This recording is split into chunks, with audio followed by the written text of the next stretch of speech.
Snowy Towers. Sophie Buddle! I've been trying to get you on this podcast for maybe a calendar year. I know. I'm so excited. Well, I think you were the first person to ever spot me live when I first moved to America outside of Crunch. Yes. Yeah. Oh, yes. That was a very golden memory for me. Yeah, me too. Well, it's so fun having you so close by too. Now that we're both in town more, we should just hang out regular style. AMC A-listers. Okay, so what movies are out right now? Because we need to go to one this week. I will say, I'll be brave and say, I don't know if there's anything out right now that I want to see. Did you already see The Whale? No. Oh, I would see that. I would see that. I want to see The Whale so bad. I haven't seen it yet either. But I'm seeing a lot of people, I don't consider fat a bad word. And I don't think it shouldn't be. I don't think that most people are considered a bad word. And I think anybody that maybe a few years ago did think that fat was a bad word, I think that now they're like, ahead of it, and that they're like, being fat is not bad. Yeah, why would fat be a bad word? But I'm seeing a lot of fat people mad at this movie is what I was going to say. Same. And so that's why I'm feeling conflicted, because didn't it win Sundance or something? It won Sundance. No, but it was one of those, I think someone said he got a 6-minute standing ovation. What are those? This is the kind of stunt things. Yeah. Right? And so to me, I'm like, oh, this is going to be a great movie. But I'm seeing a lot. The thing is, it's mostly on Twitter. And so you never know with outrage on Twitter. There's bad things about everything on Twitter. Exactly. And so I feel like it is probably good. Although our friend Guy Branum did not like The Whale. No. I saw that. I saw Nori Reed didn't like The Whale either. I guess we do live in a time, I think, where I guess it's never been possible to make everyone happy, but I guess if enough of my fat friends do have a problem with it, I want to hear them out. Yeah, exactly. Because I'm not seeing any bigger people be like, I love this movie. I felt represented. There's not both. Yeah. Because I think it's it's showing the negative sides of living in a bigger body. Mm-hmm. We're still gonna go see it. Okay, can't wait. Right? I can't wait to see it. We have to go see it. I also love Brendan Fraser. Same. Fraser? Yeah. Fraser. And since Tarzan and the Mummy. Exactly. Tarzan and the Mummy. And then he's disappeared, right? He hasn't done anything since then? I don't think so. And this is his return. Yeah. I love it. And then I also love Lindsay Lohan is back. I haven't watched Did you watch it? I haven't watched it yet. But I asked my friend, because she had just watched it, and she was like, Lindsay Lohan's stunt double was working overtime. And I was like, there's stunts in this there's movie? a lot of physical comedy. There's physical comedy. Yes.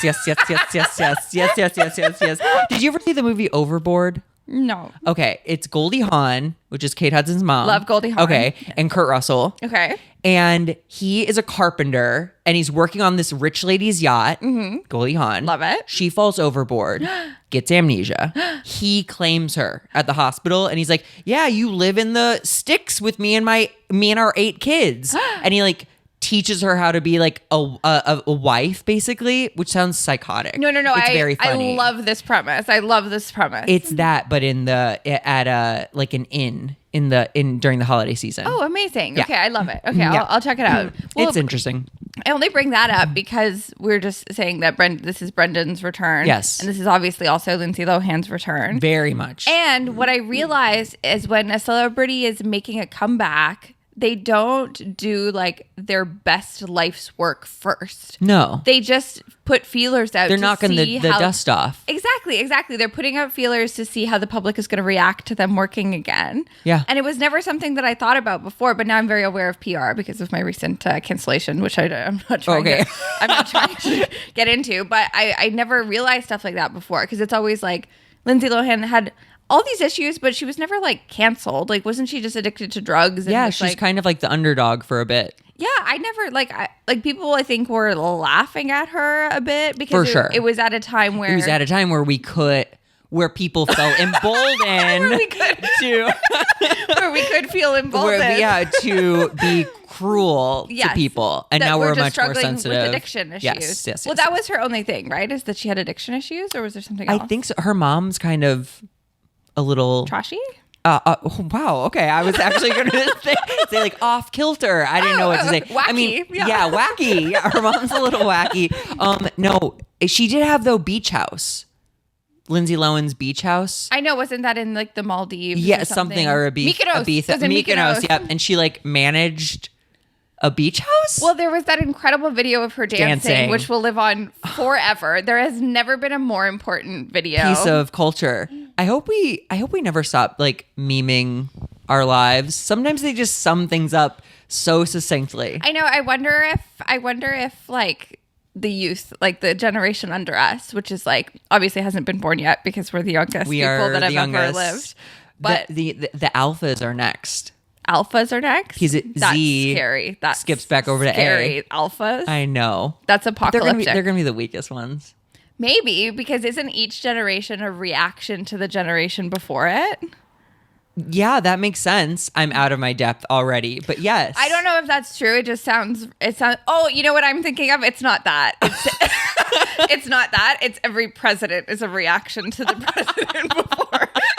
But I say things confidently, though, right? I really that will get you so far in life. That it's also gaslighting. Yeah, and that's gotten me far. No, it's this way. Yeah. I heard recently that millennials are. Are you a millennial? I'm on a cusp. You're Gen Z. Gen Z millennial cusp. I'm like an older millennial, but we are the biggest population. Yeah. So it's going to really change the voting when all the old people die, unlike the new old people. The new old people rise. Yeah, well, it's so funny because I started stand up when I was like 15. I do feel more like not even just a millennial, but an elder millennial, because those were kind of always my peers growing up, where people kind of you were a baby in the comedy scene. Yeah, but because when you're in stand up, I feel like I've always felt like everybody that does stand up is 30. If you're older than 30 and you do stand up, you seem a little bit younger because you're on top of what's going on and you're trying to stay ahead of the curve with things. You're out at 11:37 at night. You can't have a family. You don't have a car. Like all of these things that make you seem younger. Yes. And then if you're younger than 30 and you do stand up, you're slightly more introspective. You're around people that are older than you. Do you think you're listening more than you're talking? There's a chance. Okay. There's a chance. What? I should have been like, what? What? But I do feel like it brings everybody up to 30. And so because I started so young, I do feel like it aged me about 15 years. Sure. Because you started as a teenager? Started at 15. And so oh my God. Yeah. Too young. Too young. And I don't think kids should be allowed to do stand. But the thing is, I lied and said I was older so that I could get into clubs and stuff. And so not only was I trying to be older, like I was like fully doing this character that was older. Oh my God.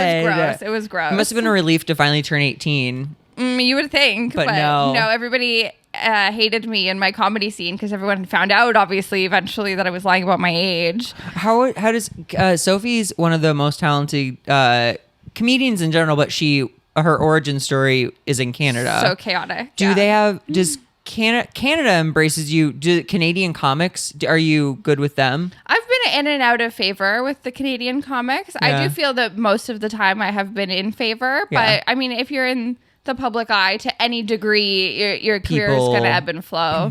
Want to take you down. Yeah, but the thing is, like, just referencing my recent cancellation one more time, I'm not trying to get into it. But I got in trouble. I got in trouble for a joke that was sort of taken out of context, which sort of got me back in favor with a lot of the like cooler comics. Because, who came to your defense? Who came to my defense, but also who I've been sort of seen as like an industry darling because I'm always doing just for laughs. Yeah, and I do these tapings. And you're a child. And I'm young and I'm and I get success and stuff. And so I think seeing me really get publicly attacked, pummeled, really, and didn't quit comedy or whatever. Sure. Like, not that I ever would, but I think that sort of brought me back a little bit of street cred that I was missing because I'm a very edgy comic, and so I feel very resentful when people are like, "Oh, she's so accepted by the industry and stuff." You're it's like, no, I push boundaries. Okay, yeah, street cred. I love that. Yeah, because I think all my favorite comics are like couldn't do most jobs because they're so mentally unwell, and I want to be that too.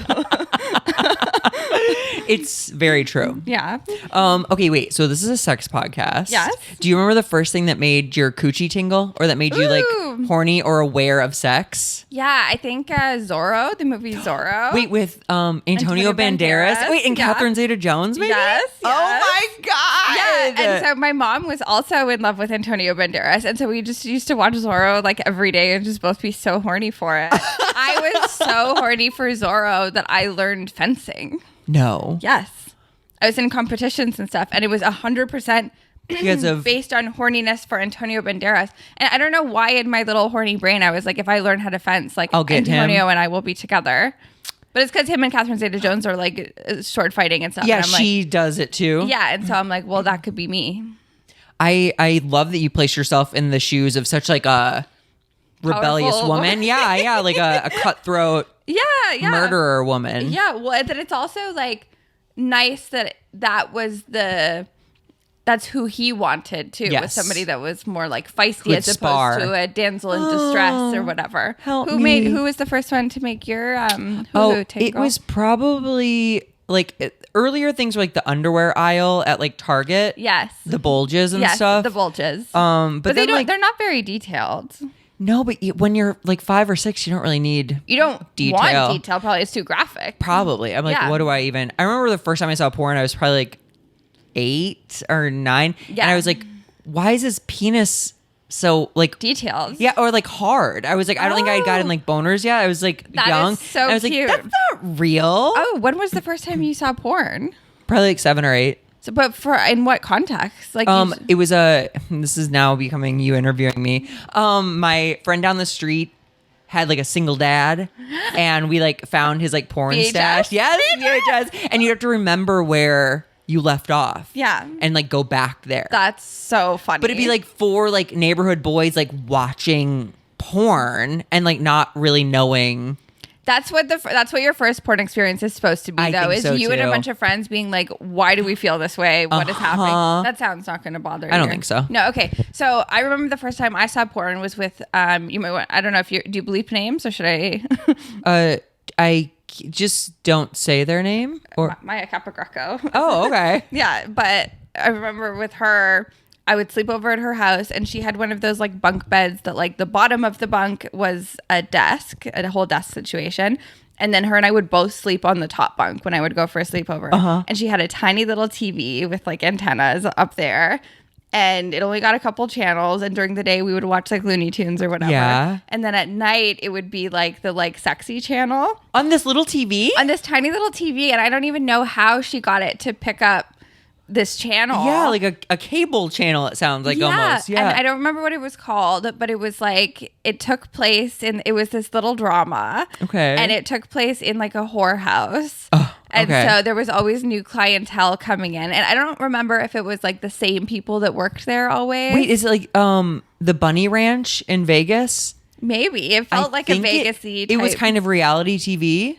Or was it- it was scripted. It was Oh, it was okay, definitely okay, scripted. okay. I mean, but also how am it was like so we were probably grade 5 or something. You should try to Google your way to this answer. I wonder know, I like know. I what, wonder what it was. Yeah, but it was scripted. It was scripted, and it but was episodic. yes. Okay. But the thing is, because it was always like it was at Maya's house, like I had no way of watching this on my own. So I think that she was much more well versed in these characters and whatever. Yeah.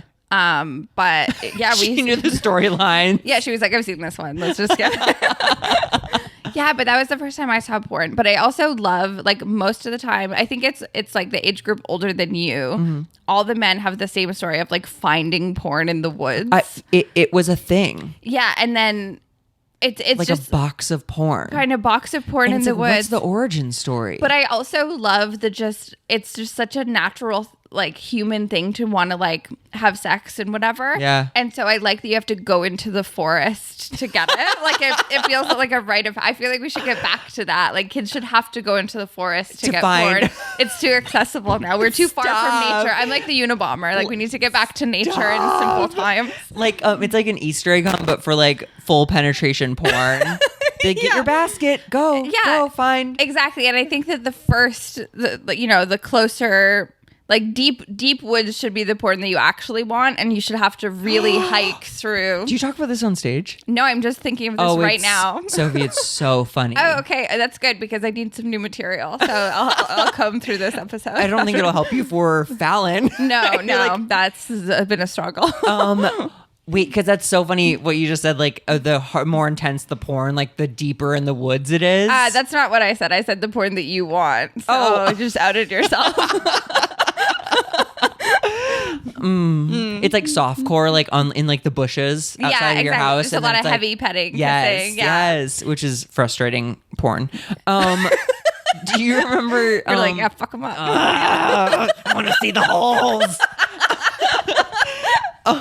Do you remember your first orgasm, or when you like discovered your body? So I think my first orgasm was my best friend had bought me a vibrator in high school. Okay. And I think that was fully, maybe I had figured it out Before acoustically before on my own. unplugged. Unplugged before. But the one that I like really remember is like when my friend gave me a vibrator. Was this like a very was this friend like a sexual shaman to you? Yes, she had some trouble at home with her parents, and so she was like the first one at her school to start having sex. And was it with like an older person? Yes, but her and I were both sort of seeing older people, but she's led the way a bit. But she's doing great. She just got married this summer. Stop! You know, to the same guy? Imagine. No, but her and I were talking about how insane that was. Like I was like sort of seeing this like old comedian like in high school, and she was seeing this guy that was like doing his master's degree or something. And so it felt very normal because it's like me and my best friend were both dating these like adults. We're dating 40-year-olds. Deal with it. They were probably like 28 looking back or something. Oh my Still God. They gross definitely, and like, no, they were both definitely under 30, but we were like, it's crazy that they're 100. they're like men. I hope they live so that they could take us to prom. Their nurses come with you. Yeah, it's very what's her name? And the blonde that married the super old guy. Anna. Anna Kendrick. No. That's gonna. Oh my God! no. You want a hot body? Yeah, she also died of like a drug overdose. Yeah. Anna Nicole Smith. Thank you. The 3-name thing did it for me. Okay, so once you started orgasming, or do you remember your first sexual experience with another person? Yes, but that's one of the negative ones. But I do remember like my first orgasm from another person was like my first boyfriend as an adult. Okay. Yeah, and I remember being very much like you okay, we it? have to get married then. Because it's like you don't realize that it's like other people can probably figure it out too. I mean, some people really struggle. People do with struggle. letting people figure it out. Yeah, and like that's true. And I think especially women have a hard time sort of like getting outside of your self-consciousness enough to let somebody else do it. Wait, talk to me about this because it's a recurring theme with women who've been on the pod that it is like there's kind of a lot of mental gymnastics in orgasming. Yeah, I think it's Amy Schumer actually has a really funny joke about it that she needs the focus of like an Olympic gymnast to get there, like just fully like. And I don't feel that way, but I think part of that for me is that I don't have an inner monologue, and so I think that removes a lot of self-consciousness. You don't have an inner monologue, period. Like I don't have like the I mean I have thoughts and stuff obviously, but it's the whole inner monologue. No, I just don't hear. I don't have like sentences. Oh, yeah. And wait, is this like a brain thing? I don't know. I mean, I feel like it's something that would happen to someone that had like multiple serious concussions, but it's just been my whole life. And this was like a big debate online. I don't know if you became part of this, but some people just don't have an inner monologue. Like most people, from your face, I'm assuming you do have one. Well, I don't know. I've never thought about it. But when you're like, okay, you wake up in the morning and are you going to yourself like, okay, today I have to make a little coffee. I have to go do this thing. I'm worried about this or I have thoughts. Yeah. Yeah. Is that an inner monologue? I think so. The thing is, it's hard because I don't have an exact reference like, you don't have to what it is. But the best way I've been able to sort of understand the opposite is like my whole life, I'd watch a movie and then the main character, wakes up and looks in the mirror and it's like, in their head, they're like, today's going to be a good day. Like we got this today. And I always just thought that was like a cinematic tool. And then I realized that people do have very linear thoughts throughout the day. And I do obviously have thoughts. I get around town just fine on my own. I don't have a helmet or whatever. But it is different. Like it's like it's more like instinct driven. Wild. Yeah. You're like going towards shapes and colors and like I know. I'm smells. just wondering. Like, yeah. Yeah. Yeah. And so I think that's one thing that's really helped me with stand up too, because especially if something happens in the room, I don't have to like run through things to that's say. fascinating. I just say something. Okay, But, yeah. Yeah, yeah. And so I think that might help me sexually because I can't be like, oh, I'm worried about what This sounds and- am I making Sure. or what I look What like. I look like, yeah. Yeah. Wow. I do feel more self-conscious if there's like there's like a lot of lights on and Yeah. stuff. And so I do know there's like something self-conscious happening, but most of the time the lights are off anyway. And also I've been with my boyfriend for like 6 or 7 years now, and so now that isn't an issue even anymore either. It's just, and you guys both know each other's bodies, I assume. Yeah, pretty we're well. familiar. You're familiar. Yeah. Yeah. But he also makes me feel very comfortable, so it's very That's easy. Beautiful. We've been having a lot more sex lately. The thing is, we always have like we have a very good sex life for a couple that have been together for so long. Yeah, I bet. Yeah, but lately it's been even better than before. I don't know why. How? I just fell off my own body.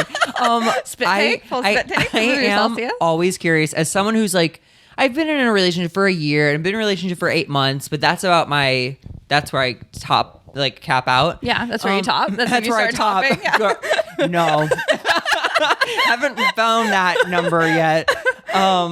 No, but like I always wonder with couples who have been together a while, like I always wonder too. Okay. Yeah, no, it's so interesting because like I know a lot of couples that just have been together a certain number of years and just do not have sex ever. which kind of blows my mind, I think. It blows my mind, but I do see how it could happen. Oh, I definitely see how it could happen. Because especially with like Mace and I, it's like if I'm stressed out or because it's like he's a teenage boy, not Yeah. literally, obviously legally, but like Now you're the creepy 20-something-year-old. Yeah, be the predator you want to see in the world. But he would have sex multiple times every day if I had time. You know what I mean? Like, if I had time for it. And so it's never really his issue. But if I'm stressed out or something, we're at a point where it's like he's not pressuring me. Like he'll figure it out on his own. Sure. For if it's a week or whatever. Okay. And so I could really see if it is kind of it's almost weird because it's like if it is a more loving, caring relationship, you could see it going longer and longer without having sex because Yeah. one person doesn't want to pressure the other person. Of course. And like, it's not my top priority. It's like, Yeah, but I think the key is like having someone that expresses constant interest without applying pressure. okay. Because Mace doesn't like pressure me, but he But he's makes like- it clear that it's available. look, Yeah, look. exactly.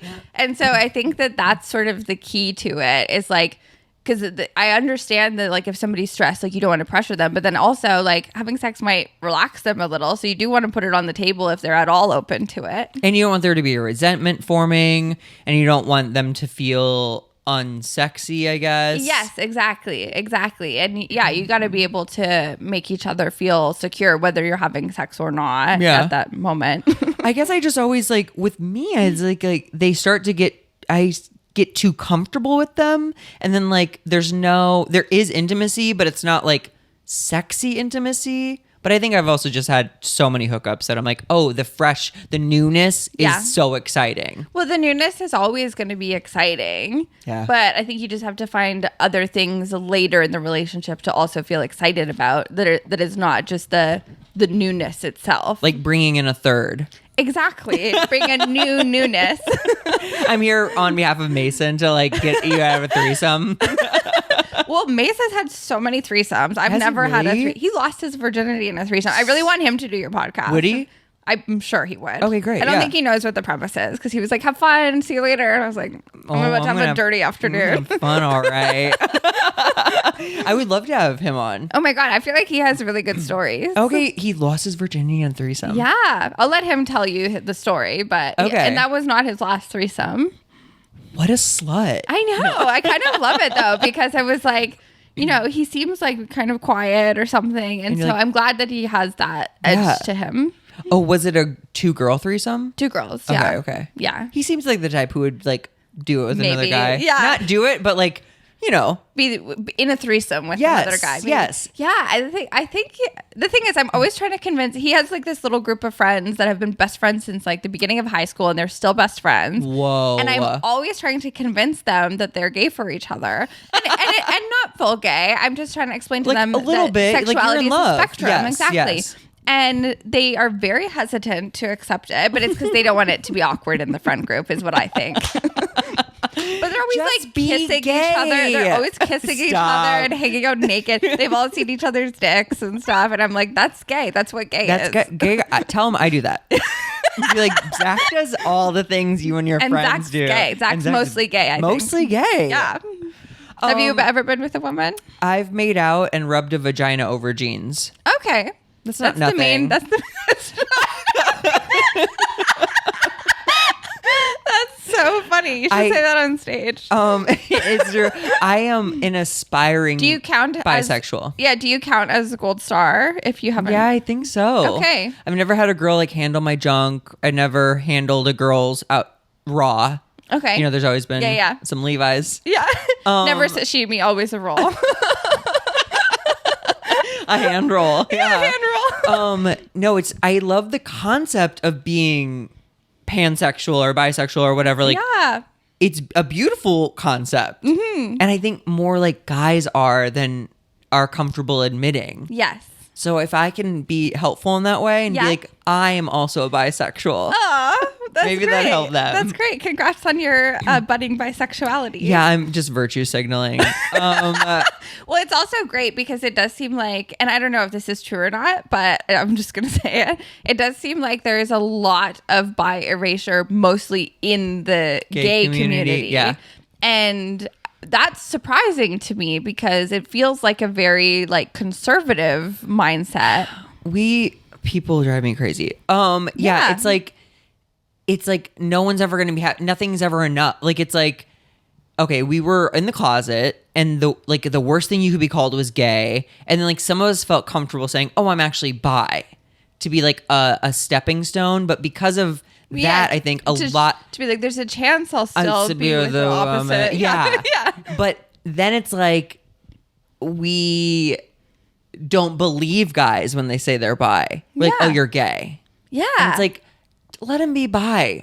Let him be bi. I think it's more likely that everybody is bi. So, to some degree. And I think that that's why it's so triggering, though, to people that are full straight or full gay. Yeah. Because you've really planted yourself in this certainty. You fought. And then I think that the people that are angry about it is because they have bisexual feelings and they're rejecting it so intensely that they're like, no, you're not bisexual. You have to be one or the other. Because they feel it. So that they're like, no, everybody feels like a bit attracted to both genders and I'm not bi. And then you're kind of like, maybe you are. why are you so mad? Yeah. I did this project this weekend, and the DP was a girl, and I found myself like looking at her and being like, I think I'm attracted to you. Oh my God. It's one of those things where it's like, I wouldn't want to lead anyone on, but I would be open to making out with girls again. That and, like, is so beautiful. Yeah. Maybe even rubbing a vagina over jeans. I'm like, no, keep them on. I'm not comfortable. She's like unbuttoning them. No. No, I'm not that bi, baby. I'm not that kind of bi. With the women, I'm saving it for Jesus. And For the men, I am giving it away For Jesus. On my knees for him. Do you remember? Oh wait, we talked about. Oh no, your first sexual experience. What do you consider like? Do you feel like you lost your virginity at some point, or is that like no? It okay. was one of my bad ones, so I don't really have a good virginity story. I also think it's something we're dissolving, because a question I used to ask in the pod was, how do you define sex? Mm-hmm. Like, if you said you had sex with someone, what does that mean to you? I mean, yeah, the automatic thought is like penis and vagina, right? But now I'm more like rubbing vagina over jeans is sex. Yes, it is. Okay, bisexual flag has been planted. We might need to change these colors. Just add a bunch. What are the bi colors again? Isn't it purple? And I think it's purple, like a bruise. they're very bruised. They've been beat bruised. up lately. Yeah. Wait, that is actually. I don't know. I know trans is light pink, light blue, and white. Yeah. Which is a pretty flag. But the thing is that all I can think of is like the bisexual lighting, which is sort of the... Oh, the screensaver? Yeah, it's like... That does make me pink think and blue bisexual. or Yeah, something. pink and blue and purple. Yeah. Maybe that's it. Yeah. Pink and blue and purple. Happy for them. Oh yeah, so now you're considering sex as a broader term. Yeah, I mean, that is a very interesting question because, I mean, I think I haven't thought about it in a long time because, or ever, because this is a new question for me. Yeah. But it does feel like a question that you would get asked, like, while you're dating. Like, Yeah, how many like, people so- have you had sex with, or did you have sex with that person last week or whatever? And like, well, we jerked each other off. I know but, it just feels like a very fuckboy question for you to ask on your podcast to be like what even is sex? As a way for like when someone's like, did you have sex with them? And you're like, no, I didn't. no, But it's like you came all yes. over their face, or yes, if it's somebody that you want to have had escalated, sex with. yeah. Dan Savage, who is a sex columnist and podcaster, he was on, and to this day, his answer is my favorite. He's like, sex, the definition of sex should be as broad as possible unless you're talking about cheating.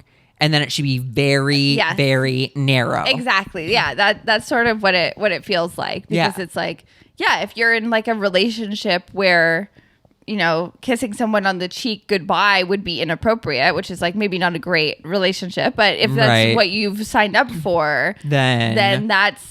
The thing is, sex and cheating are different words as well. But but if I think it's fair to equate the two. If they both have an E in them. That's true. In that way, they're the same word.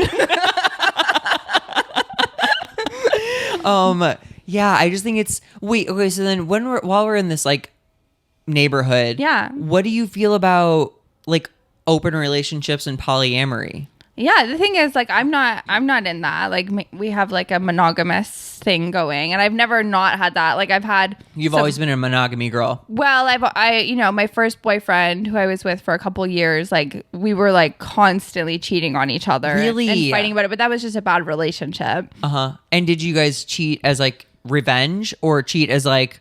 What was the... Some of the times probably were revenge. It was just we were a drama couple. Oh, and fun. so it was just an ongoing battle.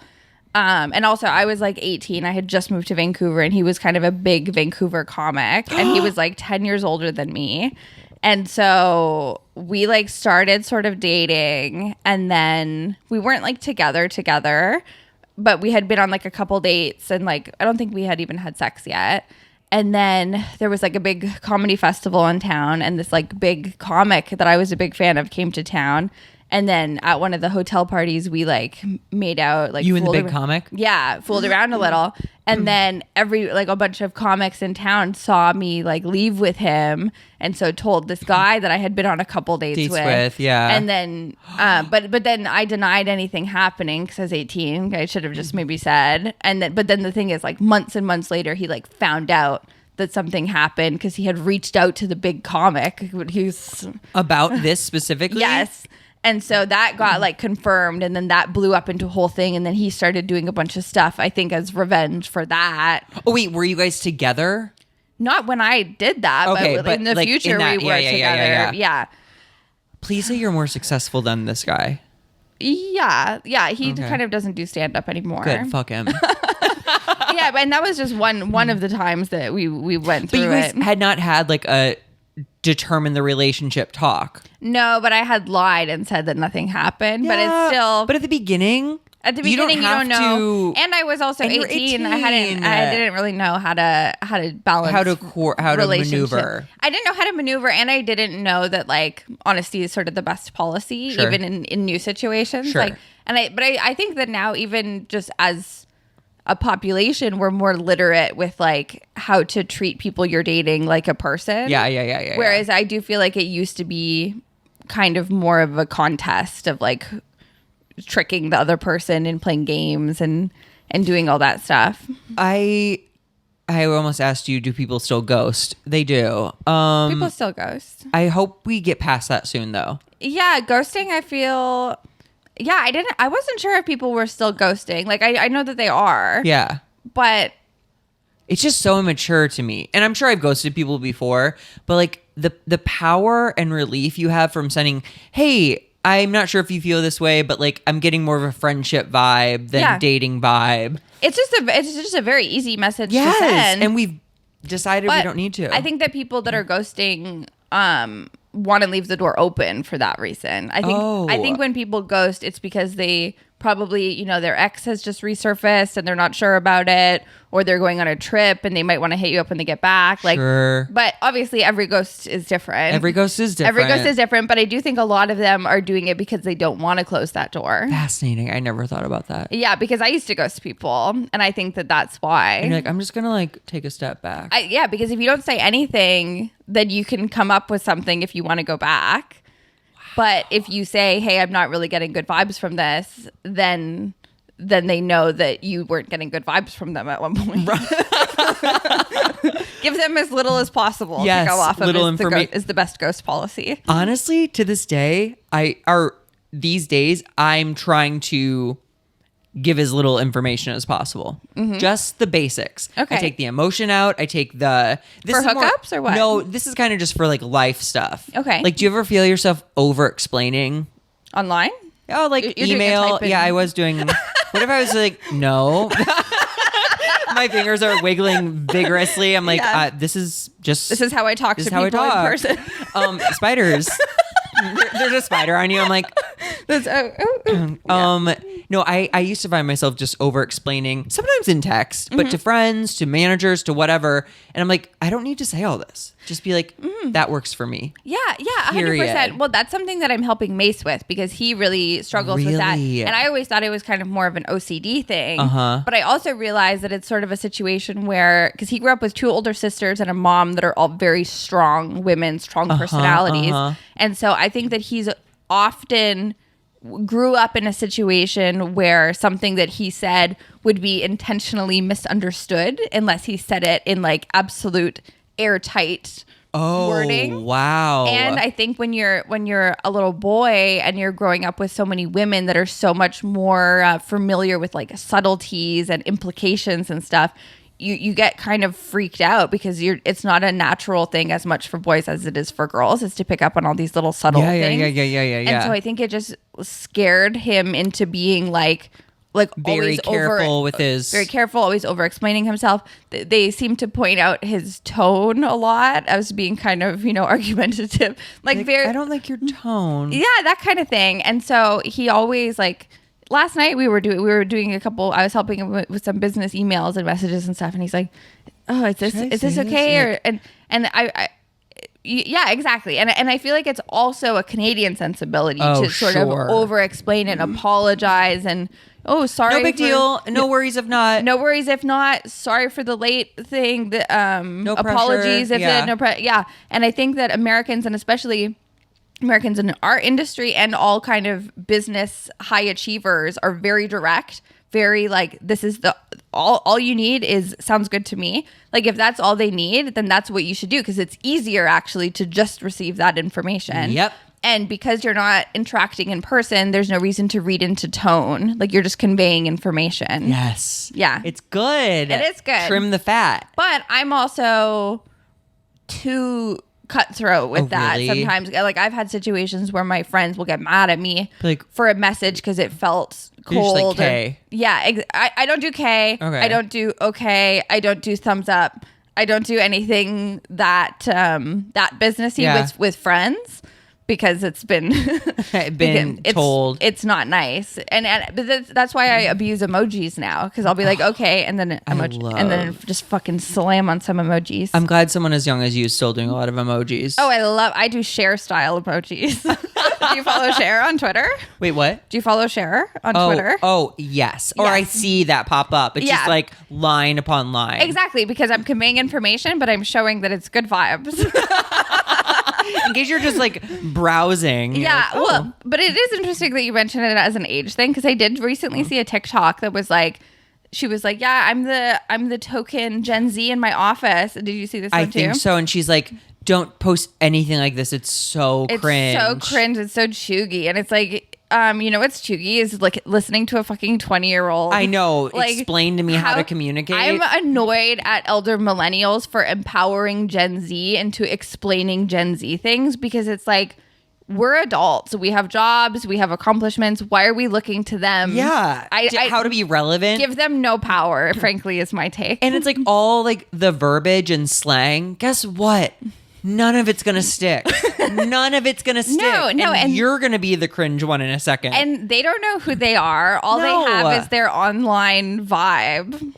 Which apparently is a nightmare, like, because it never ends. It never ends, and I can only imagine how hard it is to date as, like, a cool 20-year-old. Oh, my God. Because it's, like, there's so many tiny things that could give someone the ick, like, so many of these subtle things online. Like, it's one thing if you do something ick in person, because you can just kind of override that with, like, cuteness. Yeah. But if you do something ick online, somebody might not even go and meet you in the first place. Also, I have a friend who's like addicted to meeting girls online who don't live in LA and like bringing them to LA. Like flying them in? Yeah. Why? I don't know. But it's like part of the like, oh, like this girl, you know, she's in Chicago. She's so beautiful and she's hot. But I'm just like, you can't just import the hottest person from each city. That's what he's doing. And that's what he's doing. He's bringing them in. But I think it's like, I'm sure it's a mixture of things, like not wanting a commitment maybe, or. Well, that's what I think it is. Because like as soon as you said that, I was like, that's such a weird thing. But then it's like, that's just 90 Day Fiance. It's just like, it's people that haven't made it work with somebody in their vicinity, and they're like, well, the problem is the vicinity, it's not me. It's when people say they hate LA, dating's impossible, and I'm like, no, it's not. It's not. There's so many people here. There's so many people here. There's so many hot people here. There's so many creative people here. And there's literally probably 800,000 people saying it's so hard to date in LA right now. So like, ask one of them out. Someone should make an app that says it's impossible to date in LA and get all of those people that say that. And like they can't be on any other And app. then they immediately have something in common. Be like, isn't it hard? It is hard. Let's go talk about it. Yeah. Dating's not supposed to be easy. No. It's supposed to be toxic and fun. Yes. Yes. Yeah. Do you like anybody right now? Do you have a crush? I've been single as of the day after my birthday, which is October 18th. Oh, that's not a fun breakup day. Day after your birthday. This is the thing. My default setting is single turbo slut, kind of. Yeah. And I'm not that slutty these days. And I say slut with the most love and affection. I think it's a great word. Slut is a very fun word. It, yeah. Yeah. My boyfriend's a slut. When he wears short shorts, oh, he's a fucking slut. Like, yeah, show me that ass. Yeah, Slut. show me that dick outline. That bulge. Show us the bulge. Do you like a dick outline? On my boyfriend, I do. This is one of the reasons that I think we've lasted so long, and I want to write a joke about this, is that he just truly, truly has the nicest, biggest dick I've ever seen in my life. And I just like, I've never found myself like looking at gray sweat shorts and whatever. But on him, I totally do. Well, I want to do a joke about how like it's so big that like he wears Magnum condoms and they're like kind of tight. Like, you know how some guys are like, yeah, I need Magnum. And you're like, and then it's like baggy, so bro. loose. Yeah. But I want to do a joke about how like my boyfriend wears Magnum condoms, like how I wear a medium at Aritzia. Like it's just busting at the seams. That's so funny. And someone's like, do you need a bigger size? And then you're like, we both know there's no bigger size. Isn't that fun? Yeah, that's ready. That's ready. Ready to be tested on the stage. I'll try it tonight. I haven't tried. I thought of it yesterday, to be honest. Where's your show tonight? My stepson's comedy show. Oh. It's like Sounds familiar. Mike and Emma's. Oh, okay. It's at that cool place that's like Mexican-y vibes. Okay. And you go downstairs. You know like the place. Oh, Casita del Campo? I think so. Maybe. Yeah. It is downstairs in like a basement. It's not a or like a tavern. Yeah, you take some steps down and then it's like a restaurant and there's a stage. Oh. I think they do a lot of music stuff there. Oh, El Cid. El Cid, that's what it is. That's the first place I ever did stand-up comedy. Oh my God, really? Yeah, I kind of want to tape a special there because of that. That is a great idea. Right? It is such a good Pack venue. it out. Pack it out. It is so good for comedy. It sounds so good because the ceilings are high because there's so many people, but not so high that the laughs get lost. Yeah. It is the perfect room for comedy. Yeah. You have to film a special there. Okay, done. Have you been shopping a special around? No. Or are you just ready? I feel like I've been doing stand-up between 10 and 12 years, I think. So it's time. Dude. Yeah, it's interesting. And it really it doesn't weird me out. It blows my mind how like Whitney, Fortune, Nikki, these women I know are already touring their new hours after having just taped an hour. I have no idea how they do it. Right? I have no idea how they do it boggles my mind. Unless it just gets easier and easier and easier because you know your voice. Mm-hmm. I don't know. There's a chance. The thing is, the only way to find out is to put something out. Yeah. Because you don't have an album out, do you? That's the thing. It's like when I first put out my album, it was to retire those this jokes. material. Yeah.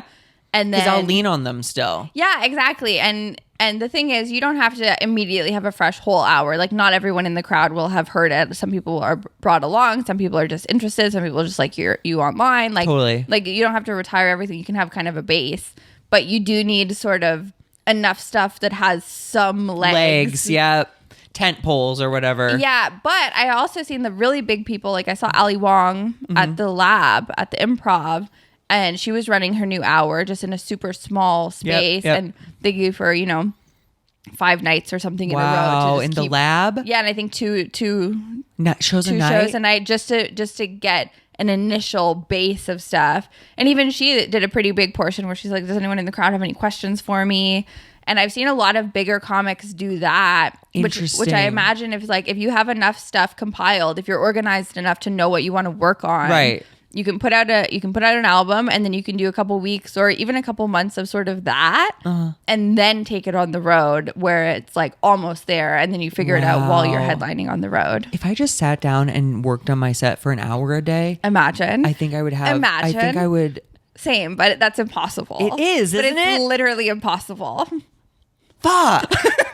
Honestly, if someone locked me in a room, and I will let you out when you slide 5 pages of jokes under the door, I'd have it done in 46 minutes. 100%, 1,000,000%. If there was any not power figure, like any person of control, it would be a completely different. We need structure. We crave structure. I know.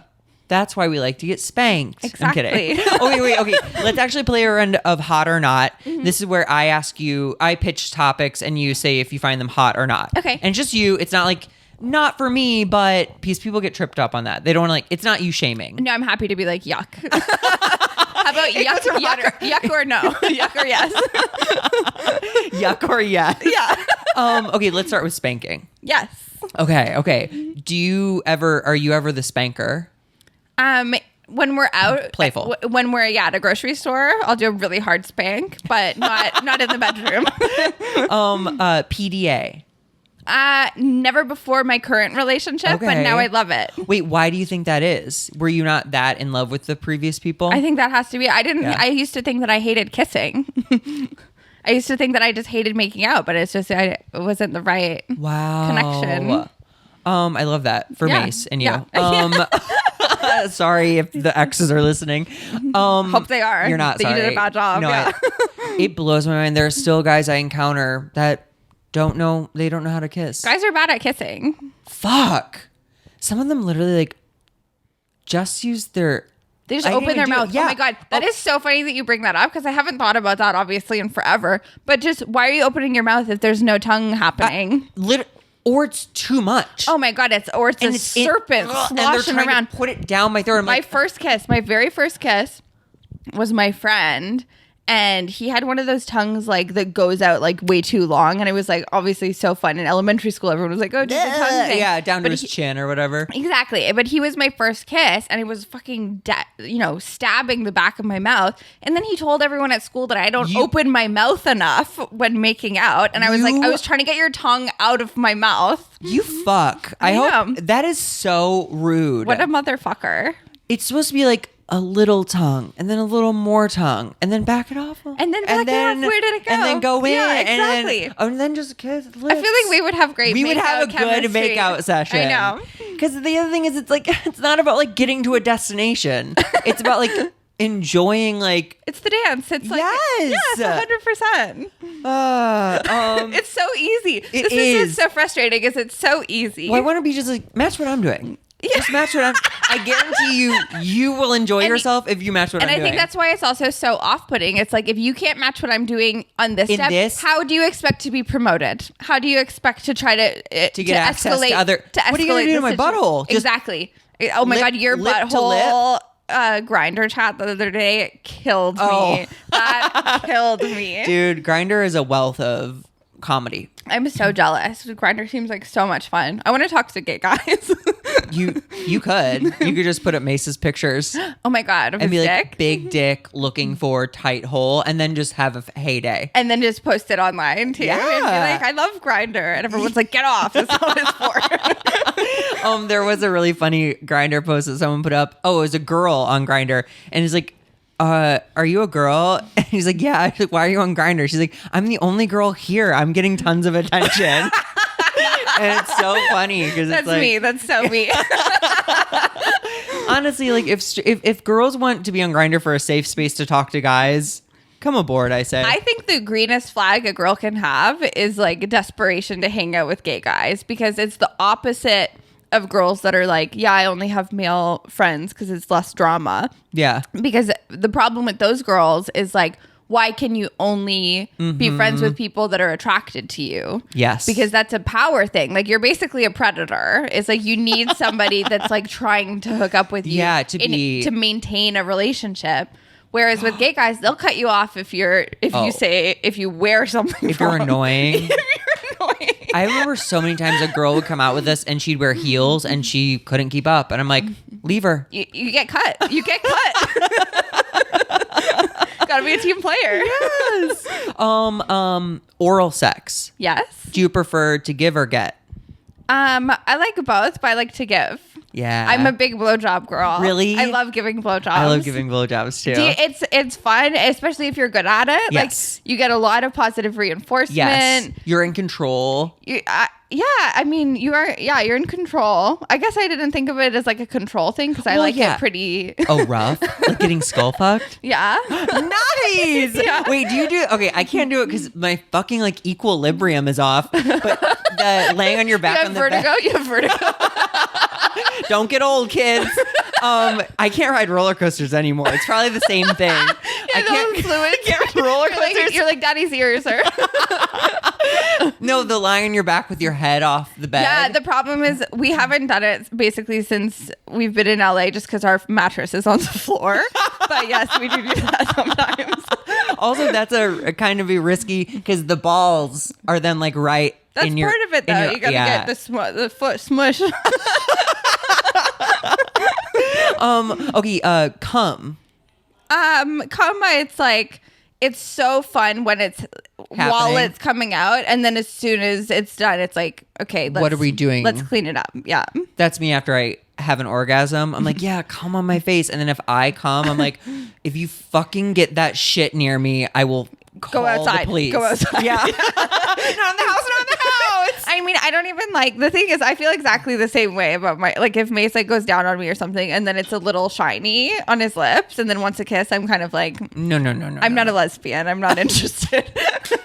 I'm so glad you said that because I don't love when a guy's eating my ass and then wants to kiss. I'm like, your face was on my butthole. Yeah, it's like, it's great that you went back there, but you went back there because I don't want to be involved in it. Exactly. Did you see me eating your ass? No. No, the other day we were like having sex and then he was like, ooh, like give me a blowjob like part way through it. And then, and was like, ooh, taste it or whatever. And I was like, I don't. I'll do it, but I'm not. It's not like compliments to the chef. No, I would send it back, back to the kitchen. Okay, that's so funny. We can end that round there. The last thing is, what is a piece of advice you'd give young Sophie before she began her sexual journey? Oh, that's a great question. I guess it's like if something doesn't feel good, just say that it doesn't feel good. Like don't be polite. Pretend that it feels good, which feels like an obvious one, but dude, the times I like had sex with a guy because I felt like I didn't want to offend him or I didn't. Looking back, I'm like, that is psychotic. But in the time, it felt very real. Yeah, I'm like, oh, like he's so nice. Like I don't want to like hurt his feelings. Exactly. It's like, it's so weird because it's like, oh no, their ego, and it's like you're literally having sex with them. Like, what could be more stroking their ego? Like, wouldn't it be better if you walked away being like, oh, they listened and were great at sex and I had a good time? Yes. In the long run, their ego would appreciate it more if you told them to change it up. Also, I'm so hyper aware of people who get upset when I offer any sort of criticism. Yes. I'm like, that's not it's good. It's very narcissistic Yeah, exactly. Me? Because why can't you? Yeah. Why can't you hear any? Outside. Yeah, it is weird. It is weird, and that's one thing that Mesa's really good for. Is like, there's been quite a few times that I'm like, "Why are you doing that?" Yeah. And you do that all the time, and he's like, "I didn't know you didn't like that." Oh, Mace. Yeah. Well, that's beautiful advice. Where can people find you? On the streets. I'm out here. Actually, yeah, I can confirm. I have run into her on the streets. I'm out in these streets. The mean streets of West Hollywood, California. Yeah, but Sophie Buds on Instagram. SOPHS. SOPHBUDS. Oh. On Instagram. Sophie Buds, And then I think I'm that on TikTok too. And then I think Sophie Buddle on Twitter. Give her a Google. She's so fucking funny, y'all. Thank you. Yeah, I love you. Thank you for doing this. I love you more.